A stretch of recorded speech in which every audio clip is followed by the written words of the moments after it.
So this is a nice little bridge with some stairs on it. We're looking at... what are we looking at here? I don't even know what game this is. Something modern. It's either Arma 2 or Left 4 Dead, and considering the fact that the sun's up, it's probably Arma 2. But those are stairs, and there's nothing wrong with those stairs. That's actually pretty good for a polygon game. You can see some of the little sides have been chipped off those stairs. It has the classic when one polygon touches the ground with another polygon, perfect straight edge. It would be nice to have unlimited polygons. Oh, look at these train tracks. They couldn't do the pieces of wood underneath. It would have been terribly expensive to have done so if you think about it. How many pieces of wood is there underneath a train track? So it just had to be a flat texture. So how would we use unlimited detail? Well, there's two ways to import graphics. You can either laser scan them in. We haven't actually done that yet, but we know that laser scanners produce point cloud data, and we run unlimited point cloud data. The other way is to build your polygon objects at the highest settings as though you were building them for movies, and then you can just do a convert to point cloud XYZ color property, and you can import unlimited polygons directly into unlimited detail. We haven't done that yet either. We've been working with direct voxel editors. Another problem, which you've probably noticed in your polygon games, is that things pop up. We discussed this in the last video, but there's a system they use in polygons called the model swap system, where you have a lesser model, a medium-sized model, a high polygon model. Well, that would imply 3 when really there's about 4 to 8 of them in a good game. And as you move in and out, we swap models. That saves polygons. When things are far away, you're not using a very complicated model. No one's quite been able to do a nice transition between these swapping models. And for the actual artists, you can imagine the problems involved with having to build the objects multiple times. For cost in game development, that does push things up quite significantly.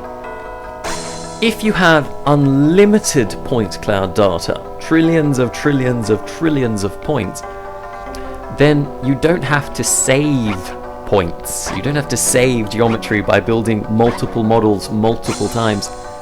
So here in our little zoom down, you can't see, it's a few funny little artifacts jumping up there. Those are little issues in the system. Remember, we're new, we're young, have mercy on us. We're like little newborn baby lambs. We're just new, we haven't grown yet. So a bit of compassion. But funny little artifacts appearing aside, you could see as we zoomed down, there wasn't any model swapping, and that's a good thing in my opinion. Those of you familiar with all this techno-babble, you're probably thinking, advanced displacement mapping shall fly down and save us. Advanced displacement mapping are these funny polygons which are quite advanced, and when you look at them from different directions, they sort of look like they're sort of 3D, sort of. And then when you look at them from other angles, they don't look 3D at all. They're a little bit slow to use, so you can't use too many of them, and they don't save flower pots from looking like hexagons. But they do a good job on the ground. I would say not a job which is as good as if we had unlimited point cloud data, but certainly an improvement over flat ground. The problem with them is, like if we look at this tree trunk here, the advanced displacement map in the middle looks fantastic. Of course, on the edges we're still flat. So they offer help, but not salvation, shall we say. The future for unlimited detail is unknown. One of two things is going to happen.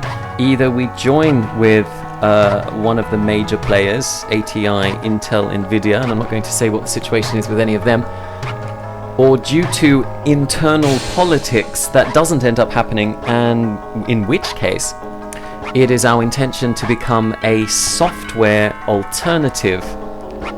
A software alternative that gives you unlimited point cloud data. It is our humble ambition to put this on things like Nintendo Wii, Nintendo DS, mobile phones. I'm sure you can imagine what happens if you put unlimited point cloud data on a Nintendo Wii. it somewhat jumps up significantly in power and greatly exceeds the PlayStation 3. I think we'll end the talk there. I'm Bruce Dell. Thank you for the last 12 minutes and 37 seconds of your time.